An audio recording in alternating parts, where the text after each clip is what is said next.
제가 제 아내를 그런 일과 연관지어 생각해 본 적은 단 한 번도 없었습니다. 8년이라는 시간을 함께 살았으니까요. 집안의 도움도 없이 저희는 정말 힘겹게 결혼을 시작했습니다. 신혼집 전세 대출을 갚아가며 맞벌이를 하며 쓸데없는 비용 하나 줄여가며 살아왔습니다. 살면서 다투기도 했습니다. 집안일 분담 때문에, 돈 문제 때문에 서로 서운할 때도 많았습니다. 그렇지만 결론은 항상 같았습니다. 그럼에도 우리는 남들 부부와 다르다라는 확신이었습니다. 이게 아마 저의 가장 큰 맹점이었는지도 모릅니다. 눈앞에 다가오는 균열을 애써 외면하면서도 그래도 우리는 끈끈하다라고 스스로를 세뇌해왔던 겁니다. 그 믿음이 무너져 내려가는 경험이 얼마나 잔혹하고 동시에 현실적인지 저는 아직도 생생하게 기억합니다. 아내는 그 사건이 있기 전까지는 평범했습니다. 매일 회사에 다니고 주말이면 장을 보고 청소를 하고 가끔 친구들과 간단히 술을 마시러 나가기도 했습니다. 제가 야근을 하고 늦은 시간 집에 들어온 날이면 미리 반찬을 준비해 두었다가 전자레인지에 데워 먹으라는 메모를 남겨두던 사람이었습니다. 그랬던 사람이었습니다. 그런데 어느 날 저는 그 모든 기억이 얼마나 허무하게 깨어질 수 있는지 느끼게 됐습니다. 시작은 소소했습니다. 제 차 때문이었습니다. 결혼하기 전부터 타던 차였으니 벌써 12년은 된 노후 차량이었습니다. 정이 많이 들어서 갈아타고 싶은 마음은 없었지만 작년 겨울부터 잔고장이 심해졌습니다. 시동 불량, 냉각수 누수, 브레이크 문제 고쳐도 해결이 안 되었습니다. 그러던 어느 날 아내가 말했습니다. 오빠, 이제 그 차는 그만 타. 우리도 곧 아이 생각해야 하는데 위험하게 뭐하러 그래. 저는 순간 할 말을 잃었습니다. 늘 검소하던 아내가 먼저 차를 바꾸자고 말했으니까요. 차에 별다른 관심이 없던 아내가 그렇게 적극적으로 말하는 건 드문 일이었습니다. 저는 그래, 내 안전을 걱정해서 하는 말이겠지 하고 순순히 받아들였습니다. 중고차라도 알아보자고 했고 그때부터 아내는 이상할 만큼 적극적으로 매장을 알아봤습니다. 회사에 미리 얘기하고 시간을 내어 혼자 다녀오기도 했습니다. 저는 고맙다고 생각했지 그 안에 다른 의도가 있을 거라고는 전혀 상상하지 못했습니다. 며칠 뒤 아내가 꼭 가보자며 추천한 매장이 있었습니다. 제가 굳이 거기여야 돼? 하고 물었더니 대수롭지 않게 웃으며 말했습니다. 여기 차도 많고 설명도 자세히 해줘. 사람이 믿음 가더라. 그 사람이라는 말을 저는 그냥 흘려들었습니다. 정말 그날이 제 인생의 전환점이 될 줄은 몰랐습니다. 주말에 아내가 저를 데리고 직접 그 매장에 갔습니다. 강서구에 있는 중고차 단지였습니다. 건물은 허름했지만 매장 안에는 꽤 깔끔한 차량들이 전시돼 있었습니다. 그때 한 남자가 안쪽에서 걸어 나왔습니다. 정장을 입은 30대 후반쯤으로 보이는 남자였는데 사투리가 섞인 말투로 다가왔습니다. 형님 차 보러 오셨죠? 이쪽으로 오세요. 낯설지만 친근하게 말을 거는 그 사람. 그 사람이었습니다. 나중에 제 인생을 송두리째 흔들어 놓을 중고차 딜러. 그날은 별다른 이상함을 느끼지 못했습니다. SUV를 선호하는 제게 아내는 계속 세단을 권했지만 취향 차이라고 넘겼습니다. 그날은 그렇게 끝이 났습니다. 문제는 그 뒤부터 시작됐습니다. 아내가 평소와 달리 휴대폰을 손에서 떼지 않게 된 게 첫 번째 이상 신호였습니다.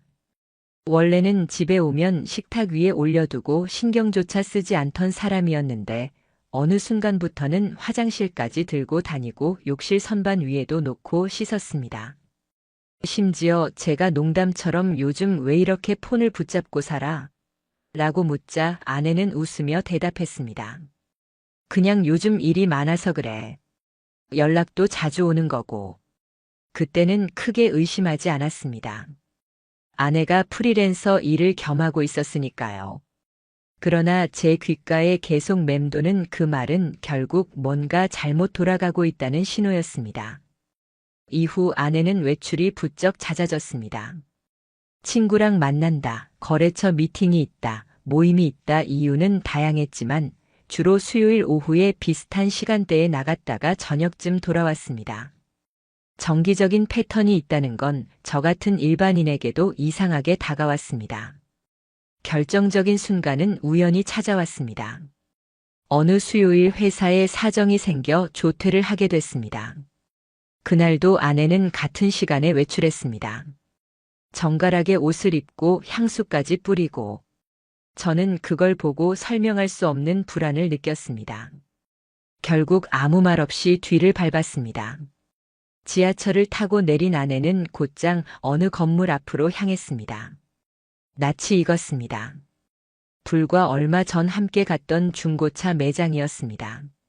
저는 스스로 안심시키려 했습니다. 차 보러 또 온 거겠지. 그래, 내 걱정을 해주는 거겠지. 하지만 곧 눈앞에서 보게 된 장면은 제 안의 모든 평정을 무너뜨렸습니다. 아내는 딜러와 단둘이 앉아 커피를 마시며 웃고 있었습니다. 함께 서류를 들여다보더니 그 남자가 아무렇지 않게 아내의 어깨에 손을 올렸습니다. 단순한 장난 같지도 않고 형식적인 스킨십 같지도 않은 자연스러운 동작. 저는 확실히 봤습니다. 부부처럼 너무도 익숙한 몸짓이었습니다. 그날 집으로 돌아오고도 아무렇지 않은 척 했습니다. 하지만 제 머릿속은 이미 혼돈이었습니다. 설마라는 단어와 분명하다라는 확신 사이를 끊임없이 오가며 밤을 뒤척였습니다. 결정적으로 그 남자가 제게 건넸던 명함이 떠올랐습니다. 업체명, 이름, 연락처가 분명히 적힌 그 종이 한 장. 저는 가방에서 꺼내 다시 확인했습니다. 이제는 그저 광고물이 아니라 제 아내가 어떤 세계와 연결됐는지 보여주는 열쇠처럼 느껴졌습니다. 며칠 뒤 일부러 혼자 그 매장을 다시 들렀습니다. 겉으로는 차 조금 더 보고 싶다고 웃으며 말을 했지만 제 마음속은 전혀 달랐습니다. 몇 시간을 그곳에 머물며 그 남자의 태도, 직원들의 반응을 지켜봤습니다. 그는 제게 여전히 친근하게 다가왔지만 제 눈에는 모든 행동이 가식처럼 보였습니다. 그날 저녁 저는 결심했습니다. 단순한 상상에 시달리다가 스스로 무너지는 길을 택할 수는 없었습니다. 반드시 확인해야 한다. 확실한 증거를, 되돌릴 수 없는 증거를 잡아야 한다. 그래야만 제 앞에 놓인 끔찍한 현실에서 벗어날 수 있다고 생각했습니다.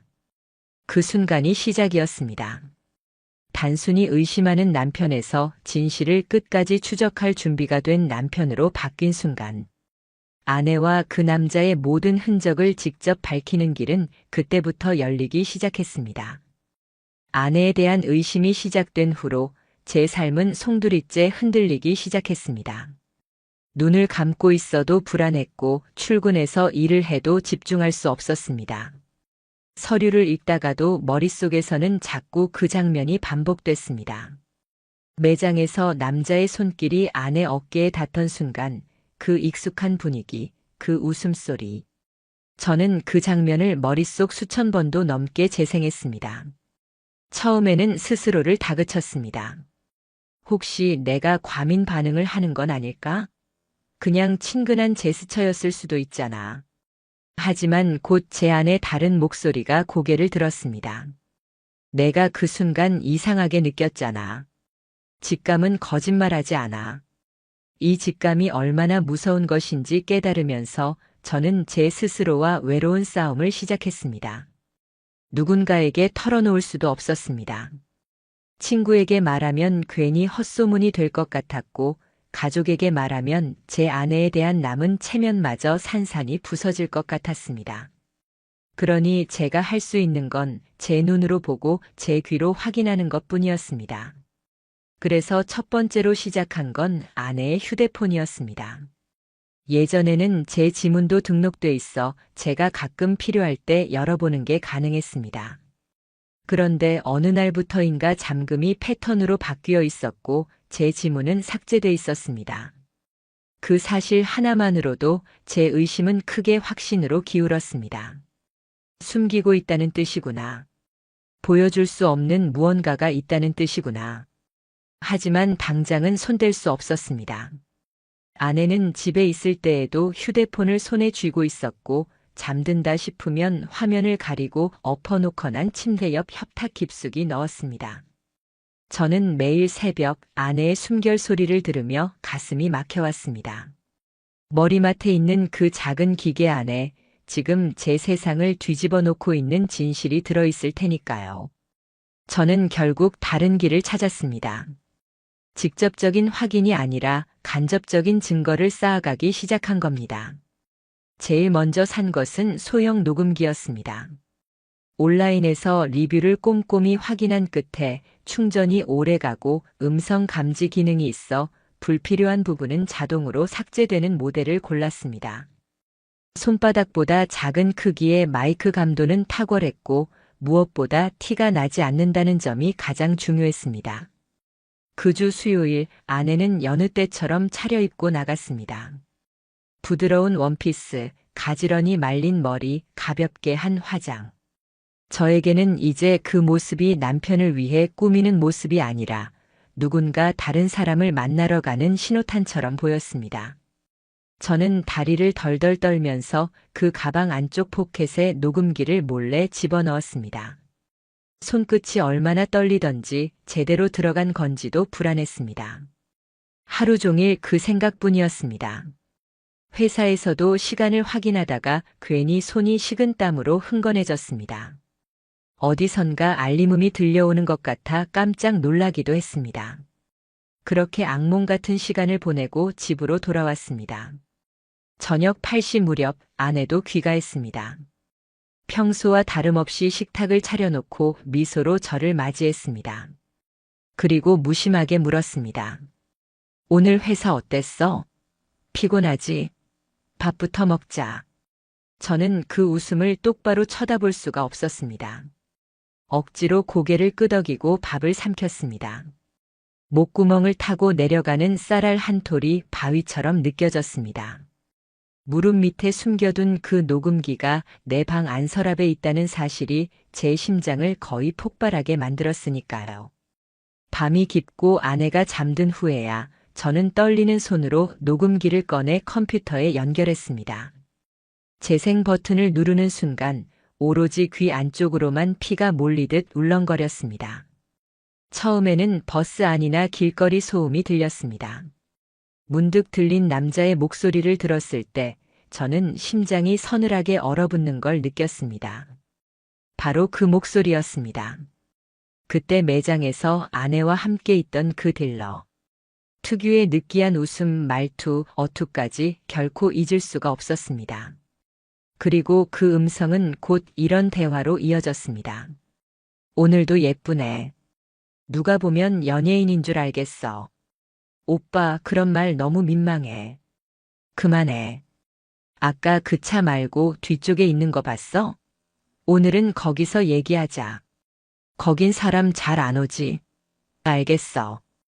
그 순간 저는 숨이 멎는 듯 했습니다. 세상 모든 소리가 멀어지고 귀에는 단지 그 짧은 문장들만 울림처럼 남았습니다. 거기서 얘기하자. 그 말이 가진 의미는 너무도 분명했습니다. 차를 핑계로 사람 없는 곳에서 단둘이 시간을 보내겠다. 그 이상의 해석이 필요 없었습니다. 녹음 파일을 더는 들을 수 없었습니다. 순간 귀를 틀어쥐고 그대로 바닥에 무너지듯 쓰러졌습니다. 머릿속에는 벌써 상상이 그림처럼 펼쳐졌습니다. 차 안에서 웃으며 이야기를 나누는 둘, 그리고 이어질 장면들. 오히려 상상이 실제보다 더 고통스러웠습니다. 눈을 감으면 생생하게 그려졌습니다. 숨은 거칠어지고 가슴은 미친 듯이 뛰었습니다. 그날 이후 저는 잠을 이룰 수 없었습니다. 눈을 감아도 뜨고 있어도 그 웃음소리와 대사가 맴돌았습니다. 머릿속에 아내 얼굴을 떠올리면 동시에 다른 남자와 함께 있는 모습이 떠올랐습니다. 아내를 사랑했던 감정이 그 순간마다 증오와 분노, 그리고 심연 같은 배신감으로 바뀌었습니다. 그러나 멈출 수 없었습니다. 이제 시작이라는 생각뿐이었습니다. 이대로 멈추면 제가 본 것과 들은 것들은 그저 제 망상이 되고 말 겁니다. 증거가 필요했습니다. 명확히 부인할 수 없게. 그리고 그 증거로 저를 기만한 두 사람을 무너뜨려야 했습니다. 그 다음 제가 준비한 것은 GPS 추적기였습니다.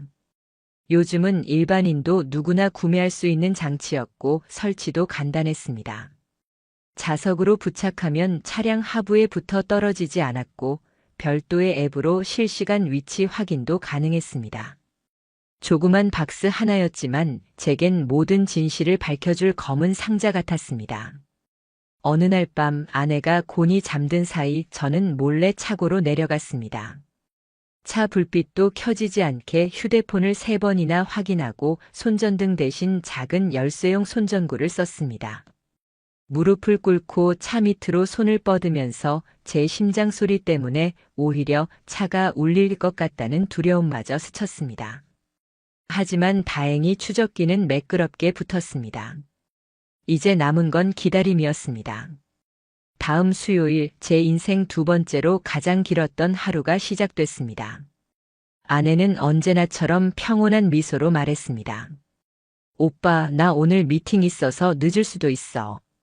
저는 세상에서 가장 연기력이 뛰어난 배우라도 된 듯 미소를 지어 보이며 대답했습니다. 그래, 조심히 다녀와. 그렇게 말하고는 스마트폰 속 앱을 켰습니다. 지도 위 초록점 하나에 모든 정신이 빨려 들어갔습니다. 시간은 평소와 다름없이 정확했습니다. 오후 1시쯤 아내의 차는 집 근처를 떠났습니다. 이동 경로가 선명하게 표시됐습니다. 서서히 강서쪽으로 향하는 차. 결국 맵 위에 찍힌 위치는 중고차 매장 뒤편 외진 골목 근처였습니다. 심장이 식은 듯 무감각해졌습니다. 커피숍도 아니고 음식점도 아니고 쇼핑몰도 아니었습니다.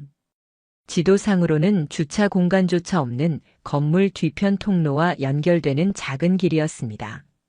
그런데 그 초록점은 거기서 2시간 가까이 멈춰 있었습니다. 이유는 분명했습니다. 저는 그날 결국 조퇴를 하고 직접 그곳으로 향했습니다. 버스 안에서 손바닥은 땀으로 젖어 미끄러졌습니다. 계속해서 휴대폰을 켜고 확인했습니다. 위치는 변하지 않았습니다. 한 발, 2발. 골목으로 들어서던 순간 저는 딱 굳었습니다. 제 아내 차가 주차돼 있었습니다. 그 옆에 나란히 붙어 있는 검은색 차량. 흔들리고 있었습니다. 바람 때문이 아니었습니다. 가까이 다가갈수록 안에서 터져나오는 웃음소리와 낮게 깔린 음성이 똑똑히 들렸습니다. 저는 그 자리에서 한 발짝도 나아갈 수 없었습니다. 몸이 무거워서가 아닙니다. 가벼워서였습니다. 마치 공중에 붕 떠 있는 듯 감각이 모두 사라진 듯 했습니다. 눈물이 터지지 않았습니다. 오히려 속 안이 텅 빈 듯 허망했습니다. 저는 그 틈에 겨우 의식을 붙잡아 주머니에서 휴대폰을 꺼냈습니다. 사진을 찍었습니다. 번호판, 차량 위치, 두 차가 얼마나 가까이 붙어 있는지 주변 골목 풍경까지. 떨리는 손으로 몇 장을 찍고 나서야 다리가 풀려 물러설 수 있었습니다. 그날 집으로 돌아왔을 때 아내는 여느 때처럼 저녁상을 차려두고 있었습니다. 환히 웃으며 말했습니다. 오늘 거래처 사람이랑 미팅 잘 끝났어. 오빠는 어땠어? 그 말이 제 귀에 박히는 순간 저는 오히려 더 담담해졌습니다. 이제 웃음도 나오지 않았습니다. 다만 속으로 단 하나만 되뇌었습니다. 이제 끝이다. 이제부터 나는 지옥의 문을 열 것이다. 그날 밤 저는 변호사를 찾기 위해 수십 군데 웹페이지와 상담 사례를 뒤졌습니다. 상간남 소송 전문이라는 문구에 제 손가락이 멎었습니다. 이제 시작이었습니다. 아내와 그 남자의 관계를 직접 확인하고 난 이후 제 안에서 무언가가 완전히 바뀌었습니다. 예전까지는 단순히 의심과 불안, 그리고 감정적인 동요였다면 이제부터는 차가운 이성이 자리 잡았습니다. 저는 더 이상 흔들리는 남편이 아니었습니다. 이제는 저를 우습게 본 사람들, 제 인생을 농락한 사람들을 반드시 무너뜨려야 하는 피해자였고 동시에 싸움의 준비를 해야 하는 전사가 됐습니다. 며칠 동안은 일부러 아무렇지 않게 행동했습니다. 아내 앞에서 웃기도 하고 평소처럼 오늘 하루 어땠어? 하고 묻기도 했습니다. 아내는 여전히 아무 일 없다는 듯 심지어 더 다정하게 굴기도 했습니다. 하지만 그녀의 말 한마디 한마디, 눈빛 하나하나가 전부 거짓처럼 느껴졌습니다. 그게 오히려 저의 확신을 더 단단하게 해줬습니다. 저는 먼저 그동안 확보한 자료를 정리하기 시작했습니다. GPS 추적 기록, 녹음 파일, 직접 찍은 차량 사진들. 이 증거들을 안전하게 보관해야 한다는 생각이 들어 외장 하드에 옮기고 클라우드에 백업까지 했습니다. 그 과정 자체가 더 이상 나만의 착각이 아니다라는 확신이었습니다. 그러고 나서 진짜 전환점이 찾아왔습니다. 저는 결국 변호사 상담을 예약했습니다. 사실 처음에는 망설였습니다. 이걸 법적으로 끌고 가도 괜찮을까? 남들이 더럽다 가정사인데 왜 소송까지라고 말하면? 하지만 생각은 금세 정리됐습니다. 지금 이 순간에도 저를 기만하는 사람들은 당당하게 웃고 있다는 사실이 견딜 수 없었습니다. 상담실에 들어가자마자 저는 최대한 차분히 말했습니다. 제 아내가 어떤 중고차 딜러와 바람이 난 것 같습니다. 소송을 하고 싶습니다. 변호사는 침착하게 제 얘기를 듣더니 자료를 하나하나 확인했습니다. 차량 위치 추적 기록, 차량이 나란히 있었던 사진, 녹음 파일 속 말투. 다 보고 나서 변호사가 말했습니다. 이 정도만으로도 어느 정도 가능성이 있습니다. 하지만 더 확실한 물증이 있으면 좋습니다. 예를 들어 차량 내부 대화 녹취, 호텔 출입 장면, 혹은 카카오톡 메시지. 증거의 수준이 올라갈수록 상대방이 변명할 여지는 줄어듭니다. 위자료 액수 역시 더 높아집니다. 그 말은 제게 곧바로 다음 단계로 나아가야 한다라는 신호였습니다. 집에 돌아와서 저는 깊은 밤까지 생각했습니다. 아내의 얼굴을 보면서 이 불합리한 현실을 그냥 견딜 수는 없었습니다. 저는 결심했습니다. 차량 내부에 직접 장비를 설치하자. 만약 둘이 차 안에서 다시 만난다면 그 대화와 행동이 고스란히 드러날 테니까요. 다음 날 저는 작고 긴 박스 하나를 손에 넣었습니다. 초소형 녹음기였습니다.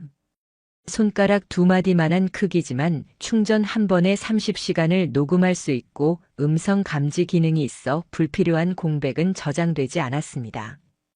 저는 아내가 잠든 밤 차고로 내려가서 조수석 시트 밑에 그 장비를 부착했습니다. 일주일이 지나고 수요일. 아내는 다시 어김없이 같은 시간 차를 몰고 나갔습니다.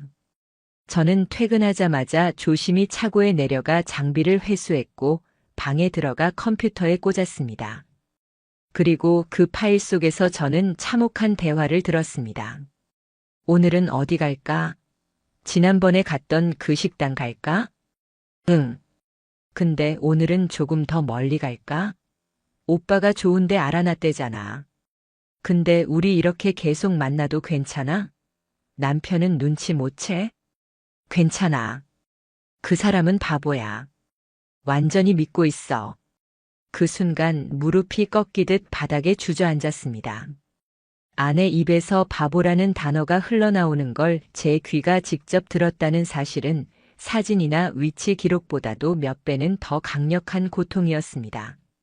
내가 바보였구나. 내가 믿은 게 우스운 거였구나. 하지만 이 고통은 곧 분노로 바뀌었습니다. 녹취 파일을 이어가던 중 그 남자의 목소리가 또렷하게 들렸습니다. 조만간 차 한 대 뽑자. 내 명의로 등록해. 내가 타고 다니면 편할 것 같아. 그럼 괜찮을까? 그러다 들키면. 괜찮아. 내가 알아서 할게. 너랑 오래 만나려면 이 정도는 해야지. 순간 저는 확신했습니다. 이것은 단순한 일탈이 아니라 구조적인 기만이었다는 것. 제 아내와 그 남자는 일시적인 관계가 아니라 장기적인 계획을 세우고 있었다는 것. 제가 지금껏 흘린 피와 땀으로 낸 대출금, 우리 집의 미래를 통째로 무시하고 저를 그냥 ATM으로만 보고 있었다는 것. 그날 밤 저는 이를 악물고 또 다른 준비를 했습니다. 이번에는 초소형 카메라였습니다. 차량 룸미러 뒤쪽 눈에 띄지 않는 공간에 설치했습니다. 움직임이 감지되면 자동으로 녹화되는 장치였습니다. 저는 시퀀스를 차곡차곡 준비했습니다.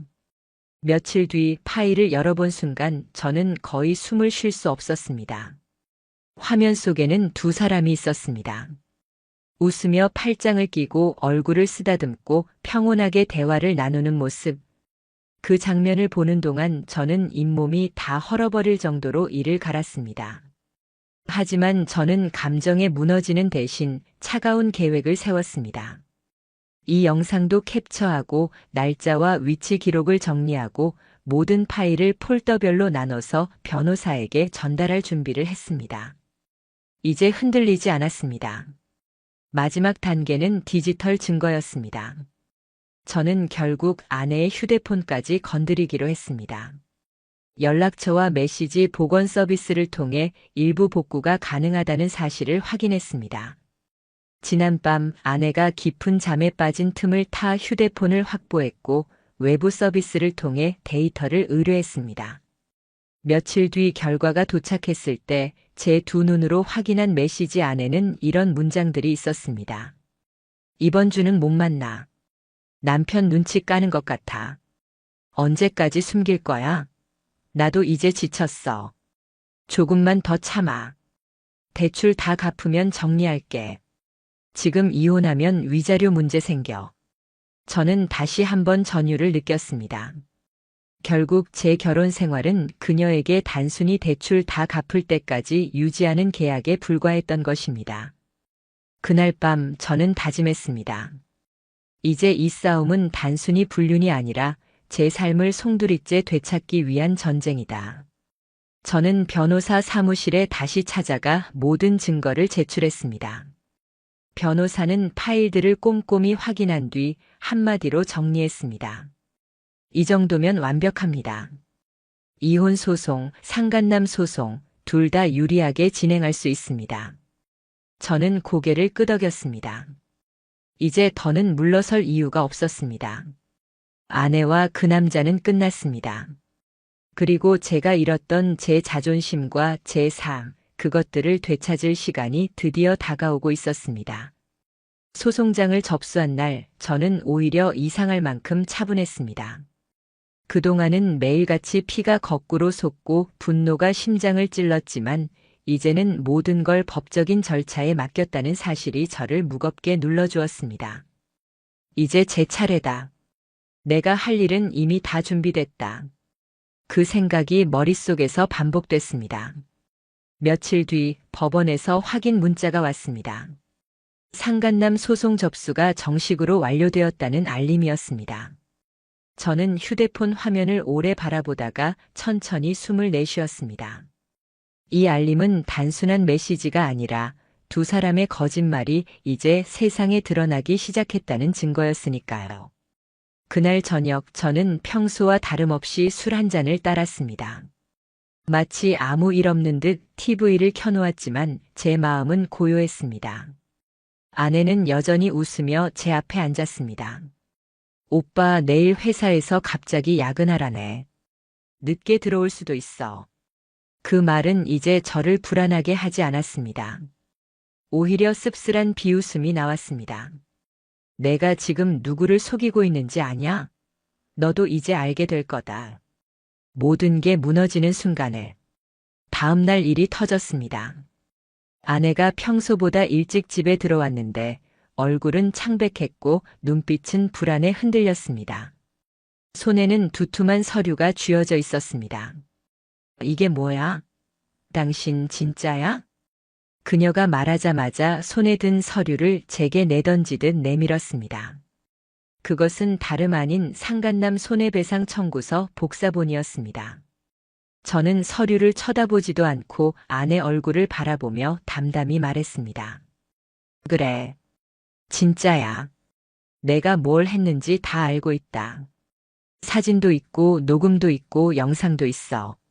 아내 얼굴은 금세 무너져 내렸습니다. 눈이 흔들리고 입술이 파르르 떨렸습니다. 그리고 곧 무릎을 꿇더니 울부짖듯 말했습니다. 미안해, 진짜 미안해. 잠깐 그랬던 거야. 실수였어. 순간 저는 비웃음이 터져 나왔습니다. 실수? 내가 매주 수요일마다 같은 시간에 나간 게 실수였다고. 차 안에서 팔짱을 끼고 서로 약속했던 것도 실수였다고. 메시지에서 대출 다 갚고 정리하겠다고 한 게 실수였어. 아내는 손으로 얼굴을 가리고 울었습니다. 하지만 그 눈물은 제게 아무 의미가 없었습니다. 저는 이미 모든 감정을 태워버렸고 남은 건 차가운 분노뿐이었습니다. 며칠 뒤 변호사를 통해 전해들은 소식은 더 가관이었습니다. 상간남 김도훈은 처음에 자신은 아내가 기혼자인 걸 몰랐다라고 주장했습니다. 제가 직접 매장에 같이 갔던 날 아내가 남편을 소개했던 건 무시하더군요. 정말 치졸했습니다. 그러나 변호사가 차분히 말했습니다. 증거가 이미 차고 넘칩니다. 유부녀인지 몰랐다는 변명은 통하지 않습니다. 그때부터 김도훈 측은 서서히 움츠러들었습니다. 매장 운영도 불안정해졌다는 얘기를 들었고 인터넷 커뮤니티에는 땡땡딜러 불륜 소송 걸렸다더라는 글이 돌기 시작했습니다. 제가 퍼뜨리지도 않았는데 자연스럽게 입에서 입으로 번져갔습니다. 사람들은 자극적인 이야기에 민감했고 누군가 이름을 흘리면 금세 소문은 부풀려졌습니다. 그리고 마침내 첫 번째 재판일이 다가왔습니다. 저는 단정히 양복을 입고 법정으로 들어갔습니다. 그곳엔 변호사와 함께 앉았고 맞은편에는 초췌한 아내와 시선을 바닥에 고정한 김도훈이 있었습니다. 재판장이 차분히 물었습니다. 피고 원고의 주장에 대해 인정합니까? 김도훈은 떨리는 목소리로 말했습니다. 네, 인정합니다. 잘못했습니다. 아내 역시 울음을 삼키며 고개를 끄덕였습니다. 그 순간 저는 이상한 허탈감을 느꼈습니다. 분노도 슬픔도 아니고 오직 텅 빈만이 있었습니다. 모든 것이 끝났다는 현실이 한순간에 와 닿았기 때문입니다. 재판은 2시간가량 이어졌습니다. 제 변호사가 제출한 증거, 차량 블랙박스 영상, GPS 기록, 녹취록, 복구된 메시지, 판사는 직접 확인까지 했고 결국 얼굴을 굳혔습니다. 이 정도면 더 이상의 변명은 필요 없어 보입니다. 재판장이 한 그 짧은 말은 제 몇 달간의 고통이 결코 망상이 아니었다는 증명이었습니다. 재판이 끝나고 법정을 나설 때 김도훈은 고개를 푹 숙이고 있었습니다. 아내 역시 울먹이며 제 시선을 피했습니다. 저는 그들을 지나치며 마음속으로 말했습니다. 이제 시작이다. 앞으로 내 인생은 무너지는 길뿐이다. 그 후 김도훈의 매장이 폐업 절차에 들어갔다는 소식이 들려왔습니다. 거래처와의 계약은 줄줄이 해지되었고 인터넷에는 그와 관련된 비난글이 넘쳐났습니다. 신용불량자로 등록됐다는 얘기까지 흘러나왔습니다. 아내는 회사에서 소문이 퍼지면서 결국 조용히 사직서를 냈습니다. 예전의 당당한 모습은 어디에도 없었고 그녀는 지방 작은 방에서 부모님 눈치를 보며 살고 있다는 소식만 들려왔습니다. 그들의 몰락을 확인하면서도 제 마음 한켠은 결코 편안하지 않았습니다. 이겼다, 복수했다는 만족감이 들기도 했지만 동시에 돌이킬 수 없는 상처가 제 안에 깊이 남아있음을 느꼈습니다. 너무나 사랑했던 사람에게 배신당했고 그 사랑은 이제 증오와 서류 몇 장으로만 남았기 때문입니다. 그러나 저는 이 모든 과정을 통해 깨달았습니다. 한 번 속은 건 제 탓일 수 있습니다. 하지만 2번 다시 속이는 건 제 허락 없이는 불가능하다는 것. 이제 저는 제가 지켜야 할 단 하나의 삶, 바로 제 자신을 지킬 준비가 끝난 사람이었습니다. 최종 선고가 내려지던 날, 저는 법정 앞 복도에 홀로 앉아 있었습니다. 심장이 요동칠 것이라 예상했지만 이상하게도 고요했습니다. 마치 오래 기다려온 겨울이 드디어 끝나고 처음 맞이하는 봄날의 대기처럼 잔잔했습니다. 잠시 후 문이 열리며 사람들이 하나둘 법정 안으로 들어갔습니다. 아내와 김도훈도 모습을 드러냈습니다. 이제는 전혀 다른 사람들이 되어 있었습니다. 아내의 얼굴은 퀭했고 화장기조차 희미했습니다. 김도훈은 더 비참했습니다. 정장마저 구겨진 채 초점을 잃은 눈빛으로 의자에 앉았습니다. 잘 나가던 딜러의 모습은 온데간데 없고 그저 몰락한 신세가 눈앞에 앉아 있었습니다. 판사가 서류를 정리한 뒤 말했습니다. 혼인 파탄 및 상간 소송과 관련하여 판결을 선고합니다. 그 순간 법정 안 공기는 유리처럼 단단해졌습니다. 판결문은 선명했습니다. 피고 김도훈은 원고에게 정신적 손해배상금 5천만 원을 지급하라. 피고 아내는 혼인 파탄의 명백한 귀책 사유가 인정되므로 원고와의 혼인을 해소하며 위자료 7천만 원을 지급하라. 저는 숨도 쉬지 않고 그 외마디를 들었습니다. 5천만 원, 7천만 원. 단순한 액수 이상의 의미였습니다. 그 숫자는 지난 몇 달간의 제 고통에 사회적, 법적 평가가 내려졌음의 상징이었습니다. 이제 제 아픔이 더 이상 망상이 아니었고 법정에서 확실하게 구체화된 정의가 되었던 겁니다. 저는 고개를 천천히 떨구며 깊게 숨을 내쉬었습니다. 눈물이 왈칵 차올랐습니다. 누가 보면 단순한 재판 승리라고 생각하겠지만 그 안에는 제가 다 잃어가며 버틴 고통의 시간이 전부 들어 있었습니다. 판사가 퇴정하고 변호사가 제 어깨를 가볍게 두드리며 말했습니다. 이 정도 결과면 원고 측은 최선입니다. 수고 많으셨습니다. 저는 고개를 끄덕였습니다. 승리감이라기보다는 허무함이 먼저 몰려왔습니다. 법정 밖으로 나가는 길, 아내는 제게 말을 걸지 못했습니다. 눈물로 가득한 얼굴을 틀어막고 고개를 숙인 채 빠르게 걸어 나갔습니다. 김도훈 역시 저와 눈이 마주치지 않았습니다. 말라붙은 그림자처럼 고개를 숙이고 휘청이며 사라졌습니다. 그들의 모습은 분명 몰락이었고 그 몰락을 만들어낸 건 제 집념이었습니다. 며칠 뒤 소문은 현실이 되었습니다. 김도훈의 매장은 완전히 문을 닫았습니다. 직원들은 모두 뿔뿔이 흩어졌고 거래처는 손절했습니다. 중고차 관련 온라인 카페에는 그 인간한테 차 샀는데 불륜으로 소송 걸렸다더라는 글이 계속 올라왔습니다. 김도훈은 업계에서 퇴출되다시피 했습니다. 신용불량자로 등재되었다는 얘기도 들려왔습니다. 더 이상 사회에서 설 자리는 없어 보였습니다. 아내 역시 회사에 소문이 번지며 결국 스스로 사직했습니다. 한때 당당하게 집안을 지키던 여자는 더 이상 없었습니다.